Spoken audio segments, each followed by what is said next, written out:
YouTube channel also. So hello and welcome to BioBasics Huddle. This is Ramesh Chandran from BioBasics. Some of you may be new to these huddles. So these are just get-togethers almost among friends where we talk about things that matter to all of us: food, health, environment, sustainability, and such. And some of you may be new to BioBasics as well. So to give you a quick introduction, we are an organic food company working for the past 5 years, offering about 300 organic, chemical-free, whole food products, ranging from fresh produce like vegetables and fruits, etc., to grocery items like rices, millets, oils, pulses, spices, etc. And you can order these all online as well as offline.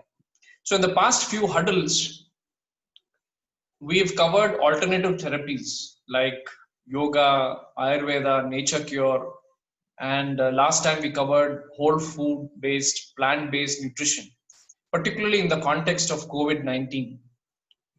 We talked there about how to build our immunity to deal with these infections. And you can see these recordings at our BioBasics YouTube channel as well. But today we are changing gears, going a little away from COVID-19 and talking about things that are literally in our backyard. That's kitchen garden. So at BioBasics, our motto is, for those who know us, is be organic, buy organic. And when we say be organic, it means being close to nature.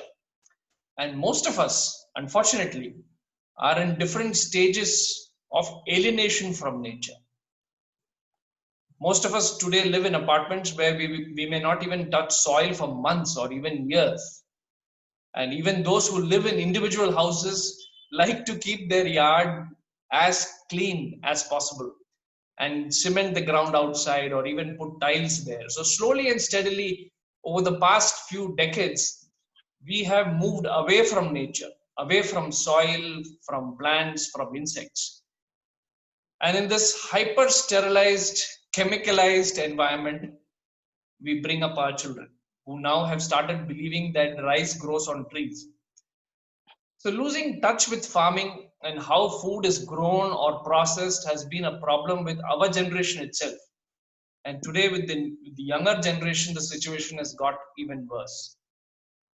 The implications of staying away from nature, now scientific literature has been proving it again and again, is severe. Physically, most of us today suffer from a deficiency in vitamin B12, vitamin D.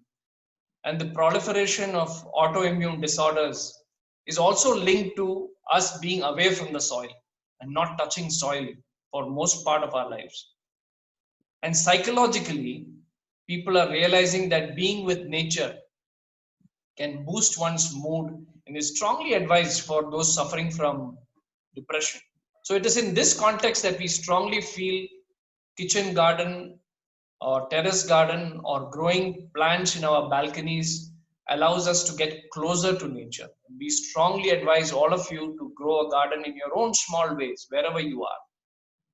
And to help you with this effort, we have invited our own resident expert on kitchen garden, Commander Lakshmanan Nayyar. He is passionate about growing a kitchen garden. He's practically worked in this area for years. To tell you a little bit about his background, he's an aeronautical engineer by education from IIT Mumbai, and then a naval architect by training with the Indian Navy. And after dabbling with both air and water, now he's literally getting his hands dirty with earth. So he was into solid waste management for a few years, and now he's a director with us in BioBasics. So he's been long associated with the Isha Ashram here in Coimbatore and has taught children at the Isha Home School there as well. And above all, he's a dear, dear friend to me and to BioBasics. So Lakshman, a warm welcome to BioBasics Huddle. Thank you, Ramesh. Before we get into a conversation with you, just a few points to let all of you know that this session is being recorded. So all of you are on mute. But as we want this session to be as interactive as possible, so please type in your question in the chat box as and when you have a question, and Madhu, who is the host, will pick it up from there. This session will be for an hour. We have some questions for Lakshman, which will cover, who will cover the topic, and then we'll take about 30 to 45 minutes, and then he will address the questions from all of you. So please stay with us till the very end. We will share the contact details of Lakshman and also BioBasics. So if you need to get in touch with us directly, please also leave your feedback before you leave the session. It will help all of us make it better in the future. So with that, my first question to Lakshman is, how did you get into kitchen gardening? And where did you learn this? And what have you done in this area for in the past? Namaskaram to everybody. Thank you very much, Ramesh, for this opportunity to share what little I have, whatever, gleaned over many years. To quickly give a background of myself, Ramesh has already told me what I have been doing in the past from the professional point of view. But actually, the turning point of my life happened in somewhere in 1990. Actually, as a part of my naval training, I was at IIT Delhi. And during that time, I came across this book called The One Straw Revolution. Some of you may have heard of it, some of you may not have. It's written by a Japanese who's no more. Japanese, what shall I say? He was a kind of biotechnologist, but who had a certain spiritual experience, which he expressed in the form of what he called a do-nothing way of farming. His name is Masanobu Fukuoka. I would very, very sincerely urge all of you to read this book. This book has been an inspiration to I don't know how many millions across the globe, and has been translated into a huge number of languages all around the world. So do try and take an opportunity to read this book. So this was one of the turning points, and where suddenly so many things like turned around.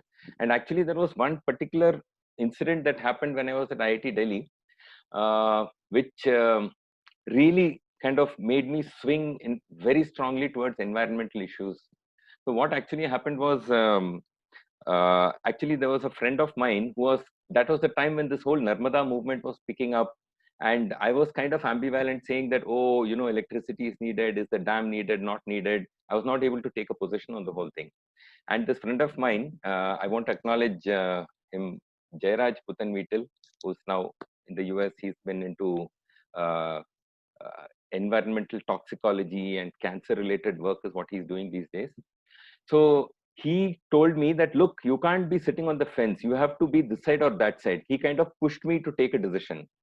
And so it was still like too much struggle this way, that way. And what happened was, one night, just power went off. The whole campus power went off.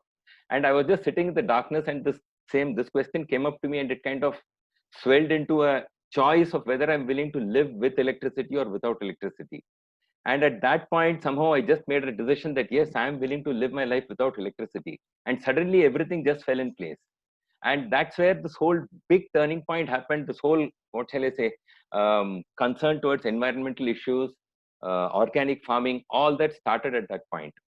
And thereafter, of course, because the way One Straw Revolution happened, there is, you know, I was just randomly trying things. But for many years over my naval career, I kind of chose houses where there is some land available where I can try my hand. It was all very random till 2000, if I'm not mistaken, 2006 or 2007, where I came across this urban farming group in Mumbai. The group's name is Urban Leaves. I would urge you to look up the web and see. Those of you who are from Mumbai should definitely get in touch with them. They're doing some remarkable work. And that's where a lot of clarity happened about how it is possible to actually do a very focused, result-oriented growth of food. So yeah, that's the background. And so coming to this kitchen gardening as a topic for today, yeah, why, a fundamental question which I have got convinced, but I'd like to ask you and I'd like all the participants to ponder over, is why do you think people should get their hands dirty and try kitchen gardening? Is it not easier to simply buy from the store? Anyway, you can't grow everything you need. right? So you need spices and oil and all that. So why bother? Why bother with kitchen gardening? So can I just share a screen? There are probably a few things I'd like to Sure, sure. just show. I'm doing this whole Zoom thing for the first time in my life. So There's I'm a bit always a first time, Lakshman. So are you able to see the screen? Is everybody? Yes, Ramesh? just put it on slideshow. Yeah, I've done that. That will be better. Yeah, okay. So this is the book I was talking to you about, this One Straw Revolution. And Masanobu Fukuoka, just look at the words that he has spoken. The ultimate goal of farming is not growing crops, but the cultivation and perfection of human beings. Actually, the whole process for him was a spiritual process. Anyway, coming to the question of food gardens, kitchen gardening. So see, many of us like to have gardens and we grow flowers and all that. But I personally now sincerely believe that why can't we have edible landscapes? Why can't we grow food wherever we are growing instead of flowers and stuff like that? It's okay. You have some amount of flowers, but why not focus on food? And my experience is that it's very, very possible. This photograph that you're seeing here is from Ramesh's backyard, where there is a huge amount of kirai that is growing. These are all amaranth plants. So I'm saying choose food gardens, and whatever space you may have, you have a small balcony or you have a terrace or you have a backyard, do consider looking at food gardens. So this is a very interesting thing. Like when Ramesh used the word kitchen gardening, there is a whole thing that somebody see that this person, this couple, actually father and daughter. The lady here is the person whom I met. She's a friend. Her name is Sabarmati. She's based in Orissa. She's running an NGO called Sambhav. Now, I happened to meet her a year ago in Chennai, and she made a point. I just got talking about kitchen garden. So she said, don't call it a kitchen garden, call it a home garden. Okay, because when you say kitchen garden, it almost suggests as if it is the work of only the lady. That means the psychologically we think that, okay, the lady will manage the garden also. When you say home garden or maybe terrace garden or any of those other words, it's like it's a family affair. It's not like a woman's affair. So I liked that very much. It touched me very much. So maybe we could use the word home gardens instead of kitchen garden. So yeah. So the question is why? Like Ramesh said, of course we can go and buy things from the market, and that's what most of us are doing. And I must definitely say that whatever kitchen gardening we do, it is definitely only going to address a very, very small portion of our daily needs. But notwithstanding that, I personally feel it's very, very important. One very, very basic reason is that you can be sure that you get chemical free food. I mean, like, so many people have questions like, now you're going and buying from an organic store, but is it really organic? Those kind of questions are there. But here, what you grow in your own backyard, in your own pot or in your own balcony, you can be definitely sure you know what you're putting in. So you can be sure that it is chemical free. This photograph that you're seeing is again Ramesh's backyard, where they had thrown some waste and a capsicum plant has come up. Okay, the second very important reason that I believe we should actually put our hands in the soil and grow plants is that we actually have no idea what it takes to grow food, the amount of effort that it takes. So actually, when you start growing food and you see the effort that it takes to even get that little amount of food that you will grow, I personally feel that it will increase the respect that we have for our farmers. And as Ramesh mentioned, there is adequate medical research, scientific research, which is clearly saying that gardening is beneficial for health. This particular research paper is a more recent one, where they have analyzed globally various studies which have been done, and they have summarized it. But somewhere in 2007, I think in 2007, University of Bristol, they did a study where the what you call finding that came out was that actually putting our hands in soil and working on it, there are soil microbes which actually improve our mood. So in fact, the kitchen gardening is recommended as one of the therapeutic measures for depression also. So yeah, these are the three reasons. And in today's context, I mean, just look at it. Most of our children are today so hung up on gadgets. They are, and today with this whole corona thing happening, they're just at home, locked inside the house, locked in front of the idiot box or in front of a gadget, playing games. It's so important that they actually get in touch with what's happening with life actually. So therefore I feel there are so many reasons. Just about all these reasons are good reasons and strong reasons why we should look at a kitchen garden. I couldn't agree more. I do think that that this is something that's one of the reasons why we thought that we should talk about kitchen gardens in the huddle also. Now, what are the? Tell us a little bit about what are the broad types of plants or crops that we can grow at home. Is it, some people like food? You said food garden. Some people would like to have flowering gardens. Some are into medicinal kind of plants also. So tell us a little bit about what kind of crops can or plants can be grown. So there are. Is my screen seen? This is our little balcony that we have. See, from during our naval career, of course, we stayed sometimes in like houses which had an independent backyard and all that. But now we are staying in an apartment, and this is as much space that I have. But I'm saying that whatever space is there, if you have a certain amount of sunlight that is coming in, please utilize it and try and grow something. I personally have a bias towards leafy vegetables. I'll explain why I'm suggesting that leafy vegetables are better. But there is really so many things that we can grow. In a balcony where the sunlight is very limited, I would definitely recommend that you go for leafy vegetables. And even among the leafy vegetables, in terms of ease of growing, I would again suggest you choose certain plants where you can keep harvesting, rather than every time you have to plant a seed and you pull out the whole plant. Then next time you have to again start from a seed. Instead of that, there are certain types of kirai, even for that matter, palak. Palak, actually, you can keep harvesting for almost 4 to 6 months. You can harvest. Amaranth, to a certain extent, you can harvest, but there are certain other things like what they call Singapore spinach, or they have some Ceylon, Sri Lankan spinach and all. There are multiple names for it. Tamil, it's called Kuttu Pasalai. It's related to the Portulaca family. So there are certain types of kirai or leafy vegetables which you can just keep cutting and it will grow again. Cut, it will grow again. So try and find such leafy vegetables, and that actually, see the amount of effort that it takes for the rooting and the plant to grow and all that, you can cut short and have a more frequent harvest of vegetables. So that's a bias that I have, and that's what I would suggest.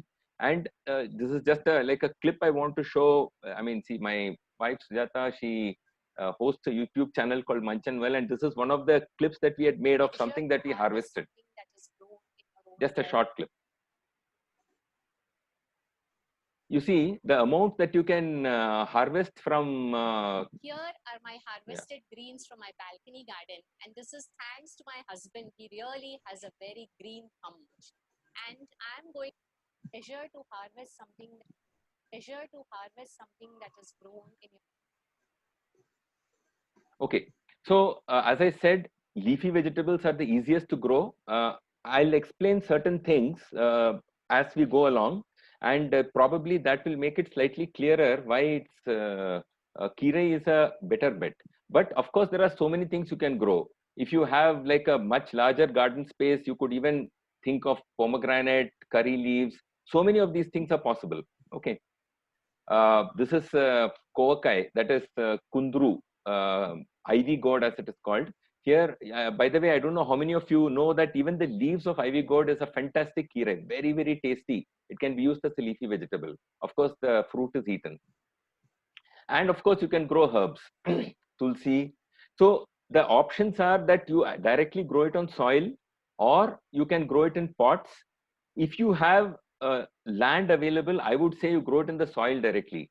But in that also, there are so many techniques involved. There are things called raised beds. Actually, there's so much to talk about in all those areas. But in case you only have a concreted slab, it's very, very possible to, even on concrete areas, with just a soil or a soil medium of about 6 to 8 inches, you can grow phenomenally large number of things. So to get an idea about what is it that you could really grow in a terrace or in a backyard, I would urge you to visit I think the YouTube channel of Urban Leaves and have a look at their video. You will be really shocked to see what the founder, Preeti Patil is one of the founders of Urban Leaves, and she works for the Mumbai Port Trust. Okay, she's the canteen manager there. And so the terrace of the Mumbai Port Trust, which is about 2,000, 3,000 square feet. Okay, you will not believe what all is growing in just a small area of 2,000 square feet. You name it, it's growing there. Let me tell you what are the things. Of course, all of us will think of, you know, tomatoes and brinjal and maybe even gourds, pumpkin, and, you know, all those kind of stuff. But I must tell you what else is there on the terrace. Okay, you have chiku, lemon, you have banana plants, papaya, and you won't believe it, she's got mango. She's even got a coconut tree. Okay, it's really unbelievable. Okay, and there is a, you know, I hope, Ramesh, what we could do is at some point we should probably get Preeti on this Biobasics huddle, and she will really explain how this whole thing works. Okay, so what I'm trying to say is that a really wide range of things are possible. The basic constraints for you will be how much area do you have and how much sunlight you have. Sunlight is a very, very critical factor in what you can grow. So I don't know if I've Yes, you have. Okay. Now, so walk us step by step. So there might be many people among us who are into kitchen garden for the first time. So walk us step by step how to go about starting one, and tell us where we can get most of the stuff, basic things that we need to get, like soil, the seeds, the fertilizer, or all the saplings, etc. Okay. So if you want to just basically start, what I would suggest is to quick start. You start with a potting mix, which I recommend as, you know, 1:1:1 of soil, good compost, and maybe what do they call, coco peat. Okay, so if coco peat is not there, then soil and compost 1:1, 50% soil, 50% compost. Now, normally how we tend to do it is we have almost all of it as soil, and a small amount of compost is what we add. Okay, the subsequent slides, I will show you some very, very interesting things. What I want you to understand is that the extent of organic matter in the soil and the extent of life that is there in the soil is what is going to be the deciding factor of how healthy your plants are and how much you're able to grow. Okay, so a good potting mix is 1:1:1 of soil, coco peat, and good compost. Okay, in terms of seeds, preferably if you can access traditional varieties of seeds, it's good. One of the very good sources of seeds that I can think of, I know of, is this NGO called Vanasthri. In fact, we can subsequently share it with all our viewers. A link to the Vanasthri is now started supplying seeds online. So people can actually place their order for seeds online. They've got a fantastic range of traditional. Vanasthri, by the way, is an NGO which is running in Hubli, near Hubli. Sirsi is the area. It's an NGO which is an all-women kind of cooperative. Now, the interesting thing is that traditionally in that area, there has been a tradition of women managing home gardens, huge home gardens, and so many amazing varieties of traditional seeds. Like, I'll give you one very weird example of a seed that they have. I don't know if you have heard of something called a meter brinjal. Can you imagine a brinjal fruit that is about like 3 feet long? Okay, thin and 3 feet long. It actually doesn't look like a brinjal at all. You know, that's one of those unique things that they have. Like that, there are so many things. So that's one good source. But suppose you're not able to access all that. What I would say is just go to the nearest seed shop and just pick up whatever vegetable seeds are there. Okay, ask for preferably ask for what you ask for, open pollinated seeds. But even if open pollinated seeds are not there, just pick up whatever is there and start. But just start. That's what I would say. So now here I'd like to add that we at Biobasics also we source our seeds from Vanasthri, and we offer it to our consumers as well. So you can order for those seeds from us as well.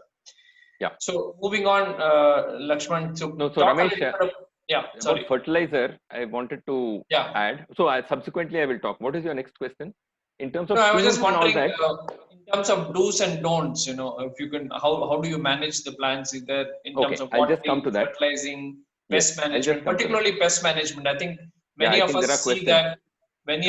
that there's a lot of pests that come in, and we lose the plants, and Right. everybody gets disheartened in the whole process. So how do we Right. manage that?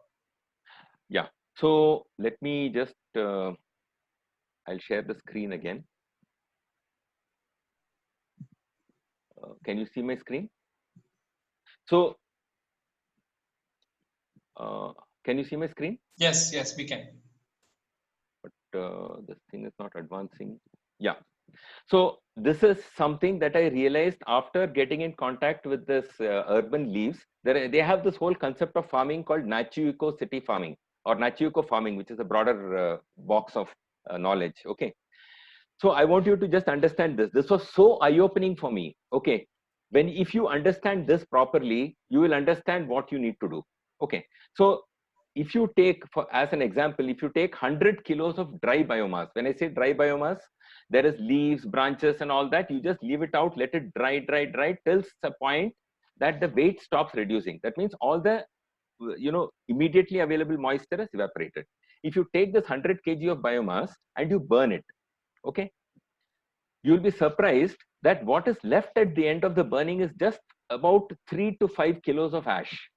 Okay, which means that 95 to 98% of whatever was there in this 100 kg biomass has gone off into the air. Okay, so now if you think of it, okay, this same 100 kg biomass, or there is a plant that is growing, which is at the end of the day, it's biomass. It's basically taking sunlight and taking elements from the atmosphere and the soil and bringing it into life. That's what is happening, right? So you will be surprised to know that you just look at the numbers that I'm showing you here. Carbon is 44%, oxygen 44%, hydrogen 6%, and nitrogen 4%. That means 98% of a plant is just these 4 elements. And where do these 4 elements come from? Carbon, oxygen, and hydrogen is just coming from air and water.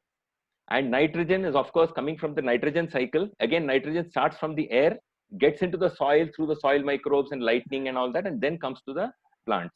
But at the end of the day, all these things are effectively coming from the air. Okay, that means 98% of what your plant needs is coming from the air. Okay, now, and water, of course. Now, the 2%, that 2% consists of more than 30 elements. Okay, these 30 elements are like what we call macro and micronutrients. And this 30 elements is what is your deciding factor about the health of your plant. Okay, how well your plant grows is decided by this 30, right? And this incidentally is coming from the soil, which is why you need a thriving, living soil for making your plants grow well. Okay, if you understand this much, it took me like many decades to understand that a healthy soil is the secret to a healthy plant. Okay, we keep trying various things. No, we keep trying to spray pesticides, like pests has come and we're trying to manage it and all that. If your plant is healthy, pests will not attack the plants. Okay, it's the same logic. You look at it, you just apply it. We are, I mean, I've seen this live in front of my own eyes with plants. Okay, but the same logic is what we are talking about our own health. They are saying that if your immune system is strong, you will not fall sick. Okay, what we are trying to do is we have a poor immune system and then we are trying to manage it with medicines and this and that, right? Same way, here you're trying to manage the plants through pest control and this and that, all these things. I'm saying the most fundamental thing is your plant should be healthy. All that is required for the plants to be healthy is a healthy soil. Okay, so if you figure out the secret of a healthy soil, that's all you need for a healthy plants to grow. Okay, I'll come to composting later, but I'm saying that how do you get a healthy soil, which is why I told you that you make a potting mix of 1:1:1 with at least 1/3 to 50% of compost. This compost, either you make the compost yourself or you can buy the compost depending on your life situation, right? I'm saying that it is possible to make compost even in apartment complex like where I'm living, and I'll show you like what little we are doing. Uh, So yeah, I don't know if I am answering the question, Ramesh. You are. I mean, okay, because Indirectly. I think that's fundamental that all of us should understand that soil is the heart. If you can, if I can say that, the soil is the heart of the plant, if you like, you know. Absolutely. It was Yeah. such an eye-opening experience for me that all actually you need to focus on getting a healthy soil. Okay. This one. And one of the things, no, see, all of us, unfortunately, we have a fix of the sanitization that Ramesh talked about. No, it's not just in terms of clearing up biomass. We are also obsessed with not having any ants. Oh my God, ants have come or insect has come and all that. Almost all insects that are there in your soil are not going to affect your plants, and they are very, very essential for the health of the soil. You need a living soil. Okay. So the one of the key things is that, you know, many of us believe that, you know, we keep pouring so much of water into the soil. Okay. Actually, plants do not need water, they need moisture. Okay. So you just need to put a certain adequate amount of water. See, one, if you are having a what do you call a pot where you're growing your plants, when you water, the water should not come out of the pot. You know, if you're watering so much that it is coming out of the pot, you're over watering. Okay. And there is another concept which I may not have be able to talk at length, which is called mulching. Okay. I would like you to look up this very interesting book called How to Have a Green Thumb Without an Aching Back. Okay. It's a beautiful book. The Just repeat the word, name, Lakshman. How to Have a Green Thumb Without an Aching Back. Okay. So this author, her name is Ruth Stout. She's no more now. This book was written in 1960 and thereabouts. Okay. Her entire technique of her backyard gardening was by mulching. Okay. Just having a huge amount of organic matter that is covering the soil consistently throughout the year. Okay. Now the beautiful thing is that she did this technique, and then, you know, she had all the scientists, various people visiting, and she had a thriving garden, thriving. Okay. And after 20 years, she wrote another book, and the title of that book was Gardening Without Work. Okay. So what she does is she effectively says that, you know, I just go, I have a fantastically mulched area, and I go and if, you know, throw some seeds around, and then I just sit back and wait for the plants to grow, and I go and harvest it. She's actually saying like that. So this actually fits back into what you were talking about, the do nothing Yes, concept. yes, yes. So actually, I mean, you look at it, no, in nature, if you look at a rainforest, you look at a forest, you look at the life that is happening in a forest. Okay. Nobody goes and plants stuff there, but look at the amount of life that happens there. It's all happening. That's because of such an efficient recycling system that is there. Okay. If we can get the whole sense of how to recycle waste and keep it back into the soil, no, keep on recycling it, that's the secret. So yeah, so at one level this is so, but practically I saw many people having questions about, you know, pests in the garden and all that. So see, if you have problems like rats and stuff like that, then you may not be able to do directly, you know, just, I would say the simplest way of composting is if you have a backyard big enough, or if you have, let's say, about 20 or 30 pots, every day your food waste, just put it to pot number 1, pot number 2, pot number 3. By the time you go around your 20 or 30 pots, it would have got composted. Okay. And then you come back to pot number 1 on the 30th day or the 20th day, you come back to pot number 1. By the time the old stuff that you have put would have got composted. Okay. If you have a backyard with lot of space, then there is no problem at all. Okay. But if you have a problem of rats and stuff like that, it may be more complicated. But for that, there are such beautiful designs that people have come up for composting. I will show you what this is like. You know, it's a do-it-yourself kind of stuff that I have done. I'll show you some few images and a brief video. But if you want something that is ready to, you know, there are ready, what shall I say, ready to buy or readily available stuff that is there in the market, you can just go and pick it up. One fantastic resource point for composting that I would recommend is this group called, or this company called Daily Dump, which is based in Bangalore. They have very, very aesthetic looking terracotta based composting containers. Okay. If you have these containers in your drawing room, nobody will even guess that composting is happening over there. It look like a very beautiful terracotta thing that is there. Okay, so what I'm trying to say is it's very, very easy to do composting. You just need to understand certain basic things, right? And look at how to improve the health of the soil. So if you have a rat problem, stuff like that, then you have to compost in a closed kind of space like this terracotta stuff or the example that I will show you. But otherwise, just putting your waste into the garden backyard is more than enough. Psychologically, you have to go beyond this very neat and clean looking garden. In nature, you will never ever find soil which is exposed to the air. Always it is covered with biomass. Always it is covered with leaves and whatever, something or the other. In nature, you will never find it like that. So you try to go closer, try to mimic it. That's all you need to do. But practically speaking, yeah, you may have some pests and all that. So online, you will find so many. One of the questions I saw, they're using neem leaves or neem oil. So there are so many concoctions, like people have used garlic, chili, okay, tobacco. So there are ways to make these concoctions. You can just look up online. You could use that.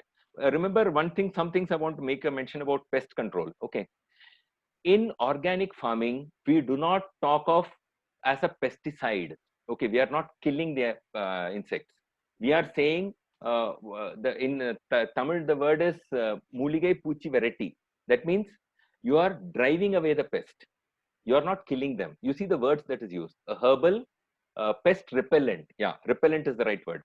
Pest repellent. We are trying to repel it. So uh, in case you have a consistent pest problem, first, as I said, improve your soil. Even after that, you have a problem, then on a maybe like a weekly or a 15-day basis, you make some kind of a concoction and just spray it regularly.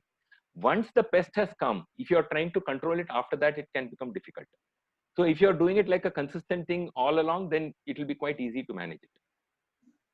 I hope I have somewhat answered the You question. are going to talk about the compost part of it. You had a couple of slides there, so go ahead. Yeah. So I want to show what little composting that we are doing. So let me tell you the basic secret. I am doing something, it's a 2-container kind of design that I do. All this is like, we made it ourselves. A particular design which was inspired by something that I saw with Daily Dump.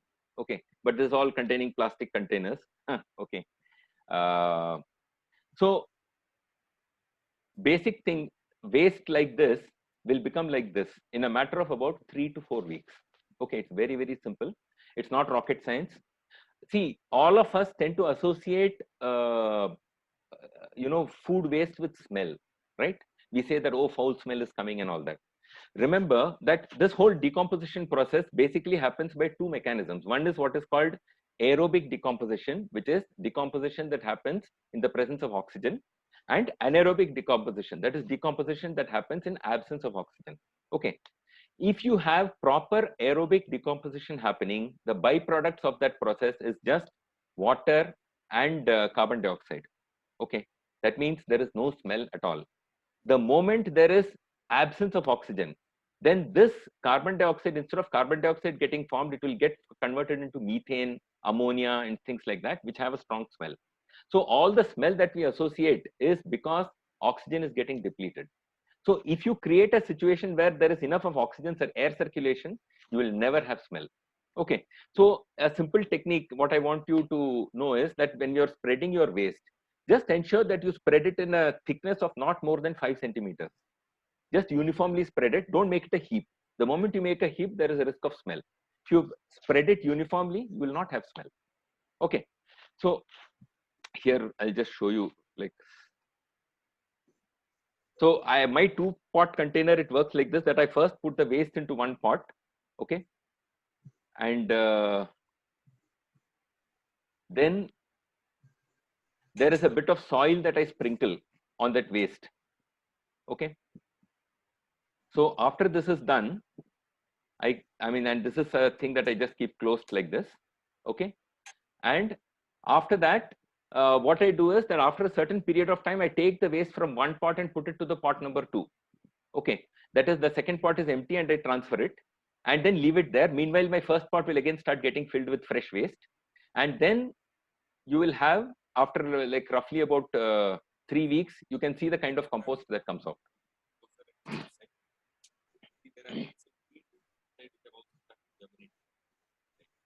Now, can you imagine that what you're seeing inside was one raw waste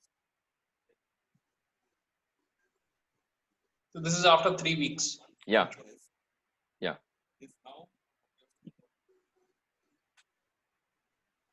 Okay.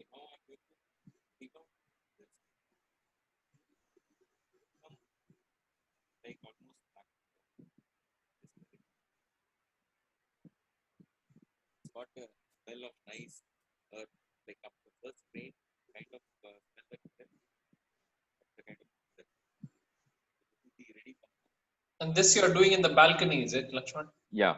I'm saying it's even possible to do it in the balcony. If you have a backyard, definitely it's possible to do it. Okay. And then, of course, I'm sorry. The next slide. Yeah. And then that thing you put it to your plants.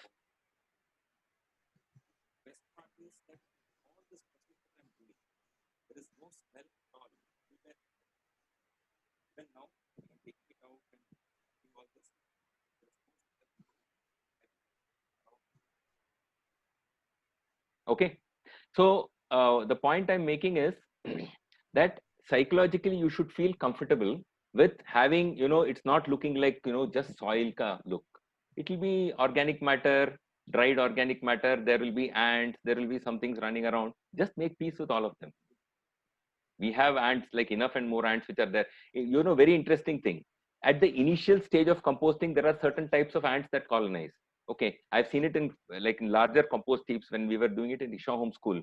We used to make much larger composting systems. There, initially the composting starts, there are red ants come and colonize it. After that, those ants just vanish. It's just amazing how that whole change is happening. It's like they have a certain role to play. They appear, do their role, and disappear. So, yeah. So Lakshman, on the video, just a quick question that has come from one of the participants here is whether it's what you put in there is just kitchen foods waste, or is it paper and other things are not in? No. So I do not use paper, and I don't not use any of those other things. No paper, no plastic, no nothing else. Kitchen waste, and of course we are vegetarians, and therefore we are using, it's all vegetarian stuff. So initially when you're starting composting, don't start with non-vegetarian waste, but subsequently it is possible to, once the composting is very active and the whole process is on, then even you can add non-vegetarian stuff also. All that will get decomposed. Okay, before we just wind up a little bit, just tell us what is the best time of the year to start. Now, don't tell us that any time is a good time, but what is the best time of the year to start a kitchen garden? I would have said any time of the year is the best time. But okay, monsoon is actually very, very good. See, there is something magical about the rain. Okay, that when you put seeds and stuff that don't germinate any time of the year, just the rain falls and it starts germinating. So I would say monsoon right now, this is a fantastic time to start. So don't miss this opportunity. Start your kitchen gardens, I should not use kitchen gardens, home gardens, your balcony garden, your terrace garden or backyard garden, start it now. Okay. But having said that, in India, our climate is so fantastic throughout the year. See, if it was some other countries, like Europe or US, Northern USA and all that, there is snow and all that. We don't have any of such problems. So generally, any time of the year, you can definitely start it. Okay. So, but now is a good time. So don't miss this opportunity. Lakshman, what happens if there's not much sunlight? Like in my house, for example, the sunlight is a problem. We've got a big jamun tree, we have got a big mango tree, a neem tree. So, we don't have much of sunlight on one side of the house. So what are the things that we could grow in the shade? So, see, I was mentioning, that this leaning towards leafy vegetables. So you just think of it that, okay, this is again some more detail from the Nachiuko farming point of view, that if you have, let us say, 100 units of sunlight that falls on the plant, okay, approximately 1/3 of it goes towards the root formation and all that. Another 1/3 of it goes into leaves and creating leaves and all that, and the last 1/3 is only that is available for your final fruit. Okay, so it is actually very easy to just allow leaves to grow and keep harvesting it, because you are kind of not waiting till the fruit stage. And if you actually wait for the fruit thing and all that, see, in terms of the yield, Suppose you're growing tomatoes or lady's finger and things like that, particularly in a balcony, the yield that you'll get is very low. And as I said, sunlight is very, very critical. Remember that sunlight is, we are all solar powered. Okay. Every bit of life on earth is only and only because of sunlight. Okay. So I don't know how to emphasize sunlight anymore. Every bit of what we are is only sunlight. Okay. And therefore sunlight is very critical. So if you have even a few hours of sunlight, like my balcony that I showed you, whatever you saw, I get only sunlight for about maybe 2 hours, maximum 3 hours. That's all. Not even 3 hours, about 2 hours. Even in that 2 hours, 2-3 hours of sunlight, you can grow stuff. If you have much more sunlight, fantastic. So if you have a backyard garden, one is look for patches where there is more sunlight and utilize that for maximizing your growing stuff. Okay. But notwithstanding that, there are plants which can tolerate shade. If you have a backyard like curry leaf, for example, okay, I don't know what else. There are certain plants which tolerate shade, so you can grow those kind of stuff there. I would say lean towards leafy vegetables. You will definitely get yield. My estimate and experience is that roughly once in 3 weeks, in that space that you saw, you can harvest one meal equivalent of leafy vegetables for a family of, let's say, 3 to 4 people. One meal ke liye you can get enough leafy vegetables. Roughly three weeks you should be able to get a harvest. But in terms of tomatoes and all, if you grow, you may get like 2 tomatoes or 3 tomatoes in a certain cycle, which may not be good enough. But yeah, it's worth it. I mean, for children, it's so exciting to see tomatoes or chilies or any of these things grow, lady's finger. So for that, I mean, from that point of view, definitely it's worth it. No, that's one of the reasons we wanted to have this session now, because most children are at home. Yes, yes. And because of Corona, so we thought it is ideal to kind of talk about, exposing children to kitchen garden, or rather the home garden.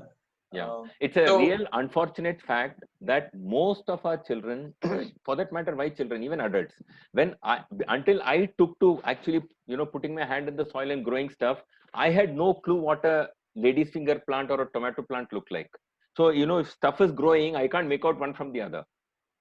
So this process it's so much of learning. All that botany that we are doing in textbooks is of no meaning unless we actually bring it to life over here. So on a daily basis, Lakshman, how much work is involved?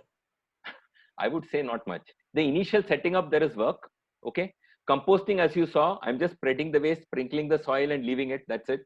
Once in like 2 weeks, I turn it from one pot to the other. And after another 2 weeks, I remove the compost and then I spread the compost. And as I said, I'm leaning towards leafy vegetables where I can keep harvesting. So once I have planted it for at least 6 months, I can keep harvesting it every 3 weeks. So in terms of work, it's not much. Initial setting up is only work. Like you make your potting mix, set it up and all that. That's the only initial work. Beyond that, it need not be a lot of work. See, okay, some of the people who are actually, particularly when you're doing a backyard garden, weeds is something that you may be struggling with. Okay. Again, this whole thing about weeds, again, from a certain point of view, they are actually, what shall I say? They are harvesting nutrients which your other plants are not able to do. So don't, if you want to uproot them and mulch it there. Just put it there so that it will get composted there. That is one. Second is that if you use mulch, if you maintain around the year solid layer of mulch. When I say mulch, okay, I have not explained what mulch is. Anything that is organic matter. Okay, it could be your food waste. It could be leaves of trees. It could be like, your shredded branches and all that, to cut it, chopped up into pieces and it's in powder form. It could be in the form of sawdust, or it could be in the form of even the sugarcane juice. They extract the juice and that rest of it is there. All that can form fantastic mulch. Basically, some organic matter that you're covering the soil with. So if you maintain a consistent layer of mulch, the amount of weeds that you have will significantly come down. The amount of watering requirement will significantly come down. Okay, your automatically there is manure getting generated. Earthworms love dark conditions. So if soil is permanently covered with organic matter, you will find that down below there are earthworms coming and eating up the organic matter and converting it into manure for you. Okay, so mulch is one of the simplest things you can do. And if you maintain a consistent mulching system, and of course, regularly you're adding compost, if you manage to get some ash from any of these bakeries and stuff, they, you know, they keep using firewood. At least in Coimbatore, they do. If you manage to get ash, add some ash. That even ash is a good for pest management. Also, ash is good. So I'm saying, maintain the soil health, mulch. If you do this much, the amount of work that you have to do in a garden will significantly come down. Okay, Lakshman, I think there are quite a few questions, so I will request Madhu to start with questions, and you can take those. Some specific questions regarding the composting part is, Yeah. how much dry soil do we need to add along with the kitchen waste? Okay, so the amount of it could be soil, or it could be even coco peat can be used. Okay, roughly I would say 10% of the waste that you're using, or 10% of that can be soil. It's like you're sprinkling soil over the surface of the waste. One of the reasons you're doing it, like if you use, particularly if you're using coco peat, I would recommend, because you're adding more carbon. Coco peat is high in carbon. Okay, one of the other reasons we are adding either dry soil or this coco peat is that if there is excess moisture in your food waste, it will get absorbed. Again, excess of moisture will lead to oxygen depletion and smell. So the moment you put something like this, it will absorb it and reduce the moisture. So 10%, yeah. Yeah, and when you say kitchen waste, is it only the uncooked waste, or can we also add cooked kitchen waste? Okay, so initially when you are starting your composting, you start with only the uncooked waste. Once your whole composting process is live and running, you can also add food waste. But relatively speaking, your uncooked waste should be more than the food waste. I'm sure. I mean, I'm hoping that, you know, we are not throwing away so much food, cooked food. We should not be. But you can add cooked waste, but do it after your composting process is on. And the other question was, how often do we need to replenish the soil with that composted matter and that cocoa peat? How frequently? Okay, I have not tried to. There is some maths and there is some basis for the whole thing, which is not immediately coming to my mind. But if you are doing a composting at home, then the amount of compost that is coming should keep going into the soil. So I would say once in a month should be more than enough. More than that should not be required. But when you're adding compost, add it good quantity. Don't like just sprinkle little on the top. And as I said, maintain a nice solid layer of mulch. That should do the trick. Talking about mulching, does mulching alone help in like the pot garden and balcony garden, say that's in pots? Only mulching will not help, because the amount of organic matter that is needed is more. I would say that once in a few months, you will need to add some compost. As I said, whatever food we are harvesting out of the plant, that much biomass should go back into the soil. Like you imagine, no, how much of kirai or leafy vegetable or stuff that you're taking out of the pot, your garden, that much organic matter should go into it. So you imagine how much that will be. See, when you actually decompose, what you're taking out as organic matter is this much. But after composting, it is just a handful. It's a very small quantity. So you need to replenish it to that extent. There is a question about hydroponic kitchen, and is it viable? Is it viable? People are doing hydroponics. My understanding of how people do hydroponics is that they actually use chemical solutions for. It's not fully organic. Though there is a, one body of, there is a lobby which is trying to push hydroponics as organic. My understanding is that they use chemical solutions for growing the plants. So I personally would not recommend something like that. But by contrast, there is another system that is called aquaponics, where they are having a pond where they are growing fish, and that water is recycled. Okay, so whatever waste of the fish is there, that is what I don't know if fish urinate or not, but definitely they defecate. But whatever that waste is coming, that is continuously recycled among the plants, and that is a very, very good system, I would say. But hydroponics by itself, I'm not sure. I mean, from an organic perspective.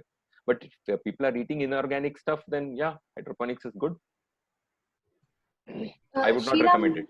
Yeah, Sheila wants to know hydroponics for microgreens with just water. Is it possible? With just water, in my experience, it doesn't really grow, because actually, as I explained, no, there is nutrients required. That nutrients is what makes the difference. So I have tried, growing some microgreens with just water. Just the initial shoots will come out. That initial 2 leaves and all that. If that's what you want to harvest and use, yes. But if you want, let's say methi, if you want to grow it to a certain bunch of good leaves that come, then I don't think just water works. I know that this hydroponics thing, they add some commercially available liquids, they add it into the water. There is a question about can we have fruiting trees in pots? Is there any special Yes. handling that's required for that? You need a much larger container. I would say that even for your regular balcony garden, try and use as big containers that you can accommodate as possible. You have larger containers, the roots can spread more. See, one of the basic secrets is that the diameter of the spread of your roots should be approximately equal to the diameter of your plant canopy. Okay, that's what gives health. More rooting down below gives health to the plant. So you will find that any plant that is unhealthy will have very, very small rooting diameter and very small amount of roots. So therefore, if you want to grow, say, a banana in the balcony, you need a large, like you have these 50-liter plastic containers, no, those huge water drums kind of thing. That one drum, you can definitely grow a banana plant in it. Or maybe even like 100-liter thing, you cut it in half and have one container. Yes, you can grow bananas in it. So that's the kind of thing that I said, told you, the terrace, Preeti is doing it. She's doing in all these kind of stuff. I know your view on pest control is healthy soil, but there are specific questions like that papaya mealybug, the white bug that comes a lot. Is there anything that you would recommend for that? As specifics, see, I often do not have answers, but again, I'm saying that if your plant grows healthy, for that matter, the papaya plant, if your soil is healthy, the papaya plant will grow completely differently. You just try what I'm saying. You just look at how to improve the health of the soil and try and grow your plant. You'll see the difference. So once the mealybug attack happens, then it is usually quite complicated to remove it. And typically, in my experience, in my balcony garden, the mealybug attack happens towards the end of the life of the plant. So whatever kirai, etc., is growing, leafy vegetable is growing. Once it is kind of old, then the mealybug attack starts. And once it kind of spreads, then I just cut the whole plant and I compost it. So specifics, you will find a lot of concoctions online. Maybe you can try that. But I'm again saying, look at the health of the soil. There's a question about there's someone who has 20 feet tall jamun tree, but it's not flowered in years, and they have a custard apple that is not fruiting. They have a similar experience with a lot of fruit trees that are not flowering, or their coconut tree is like shedding very, very premature coconuts. Yes, so the answer is completely the answer is in the soil. Actually, if you want how to kind of revive this kind of thing, there is more detail involved. There is actually a certain technique of improving the soil health step by step. Let's say you have a a coconut tree that is not fruiting, for example. There is a particular way to revive the growth of the roots and spread the roots as far away from the stem of the plant as possible. There is a step-by-step process, which I don't think we have the time here. In Nature City Farming, late Deepak Sachdev, you just look up on YouTube. You should find videos on videos that presented by Deepak Sachdev, who's no more now, unfortunately. He has shown the techniques. So I think you should find the videos on YouTube. There is a specific technique to make the roots grow, improve the health of the soil. There is a technique for it. What are your views on bioenzyme for plants? I'm not sure what you mean by bioenzymes, but there are certain concoctions like herbal concoctions that can be made, which can be like bioenzymes. For example, there is this thing called effective microorganisms, EM.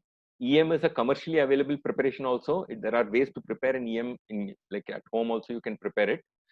I would say that EM and things like that are very good. Even the commercially available, what is called as officially, it's like a trademark name, I think, EM. Originally a Japanese technology. I think it's fantastic. It's a very, very good technology. So like that, there are these things, you can look up something called garbage enzymes. there is a very interesting technique to use your food waste that you have and convert it into an enzyme over a period of 6 months. You in an airtight container. Even there is this thing called bokashi. There is a technique of making. You look up all these words. All these create certain liquids which are bioenzymes, which you dilute and apply to your plants. They will be beneficial. Yes. I think the last question we can take is from Deep3, and they're asking if we can grow plants in plastic pots because they are less expensive Yes. and more easily available. Yes. Unfortunately, our reality today is that plastic is everywhere in our life, and I don't think we can wish it away. Whatever you saw in my balcony garden is all in plastic pots. So I am now, doing it in plastic pots. I don't have any other alternatives. Like right now, if I try to go and get mud ponds, I may not even get it. Okay. So it's a lesser evil. So I would say that rather than not doing it at all, please definitely buy plastic pots and do it. But my general recommendation is choose bigger pots rather than small pots. Yeah, one more. Can we grow 5 to 6 plants in like an 18-inch pot? What are your thoughts? There are techniques for what is called a multi-tier, multi-crop. There are multiple crops of different heights which are growing. So for example, in a single pot, you have down below, there is pudina, which is spreading. And then next higher level, you have, let's say, palak that is growing. And next higher level, there is, say, a chili plant that is growing. It is very much possible to have multiple things. The key thing is if you have fantastic, very strong sunlight, then this is a fantastic possibility. Companion planting, I can see the question of companion planting. There are many people who have made various things about companion planting. So this, okay, but my personal experiences, I have not been able to make clear correlations. So I would just accept somebody saying that, there is a certain companion planting combination, go by that. It's pretty fine. But like, what you're asking about this in a single pot growing multiple things, choose a companion planting combination. Okay, and grow it in a pot. Yes, it's possible. I think we've gone through all the questions here. Thank you so much. So it was fun. I actually was slightly nervous at the start of it because I was not sure, like, will I remember to say the right things? And but and the Zoom was the first time for me. But yeah, it went out pretty well, and I liked the kind of questions that came. So many very interesting questions that have come. Somebody has shared the link to Preeti Patil's city farming thing at the Mumbai Port Trust. Please, those of you who would like to just go to the chat and pick up that link from there. Thank you very much. It was a pleasure for me to interact with all of you. Do definitely, take up this thing of city. City farming is. I must close it with something very interesting. The story of Cuba. Okay, I'll just take a few more minutes. Okay. See, right now we are thinking that, oh, what's the problem? We can go and buy food, and right now it's in a certain way. Interestingly, Cuba as a country, okay, was forced to go into organic agriculture, okay, because of certain political situations that happened, okay. And very curiously, they focused on a large part of their food coming from cities, okay. It is a fantastic, beautiful story of Cuba. So what happened was that somewhere in the Cuba was like, it's a communist nation, and it was heavily supported by the then USSR. So everything for Cuba, right from machinery to fertilizer, pesticide, everything was oil, everything was coming from there. Then suddenly the USSR collapsed and the whole thing fell apart, right? And at that point, US sanctions were still on. So all these other countries, they said, we will not supply anything to Cuba. So overnight, Cuba landed up in a situation where everything, no machinery, no oil, no chemicals, no nothing. Okay. And they were forced to look within their own country for answers. Okay. And at that point, they realized that, almost all their livestock is wiped out because they never focused on using the cow dung and cow urine and all that. So then some scientists got together, they collected the livestock, started from that point. And today, Cuba is, to my understanding, it is the only country which is fully organic. Okay. And that is like a political decision that, yes, you have to, everything will be only organic. Okay. Very interesting thing is that city farming is a critical component in Cuba's food system, to the extent that they have a minister for urban agriculture. Would you believe it? They have some very, very interesting rules they have set up in for urban agriculture. For example, suppose I have a plot of land in a city, okay, and I'm not doing any farming, and you come and tell me that, look, can I use your land? And I want to grow food here. I have the right to refuse. But for the next 6 months, if I do not use the land, then I lose the right over that land. And next, you can come and take that land and grow food there. You know, these are the kind of rules they have come up with. I am asking, do we need to come to a situation of a crisis that we have to decide that we have to switch to organic and grow our own food in our terrace and balcony and wherever? Why can't we do it right now itself? So do take this opportunity. I hope you got some inspiration from this, this whole session. I'm sure. Thank you very much. I enjoyed it very much. Yeah, thanks, Lakshman. I will just add a little bit about Urban Leaves, which is also a partner organization of BioBasics. Preeti Patil, as Lakshman mentioned, is the founder, and Devi, who is also associated with BioBasics, is the co-founder of Urban Leaves. And we're very happy to know Preeti Patil and the entire Nacho Eco method of urban gardening. So anyway, thanks, Lakshman. It was wonderful having you as a speaker at the BioBasics Huddle. Thanks for taking the time, sharing your experience in a very simple and understandable way. I hope everybody's questions are answered. But I can see that maybe there may be a few questions which are not being answered. I apologize for that. But please feel free to connect with us or with Lakshman directly. His email ID is on the screen. So please feel free to write him an email and get in touch with him, or get in touch with BioBasics. We'll put you on to him. Feel free to do that. And let me thank all of you for joining us at the BioBasics Huddle. We hope this session has been useful to all of you, and you enjoyed listening to him. And we sincerely hope you will act on this and start in a small way, wherever you are, in whatever you can do. If you're already into it, great, keep going. Feel free to reach out to Lakshman or BioBasics. We'll answer some of your questions that you have and help with your gardening experiments. And above all, one request, please spread the word, tell children so that they get into it in a big way. We need that. We need the younger people getting into this, especially when they are at home nowadays. Anyway, the video recording of this will be available at our BioBasics YouTube channel. So feel free, maybe two days from now, it will be available. So you can share that with others who are not able to come. And please subscribe to the YouTube channel and stay tuned until we have our next BioBasics Huddle. So good night and goodbye.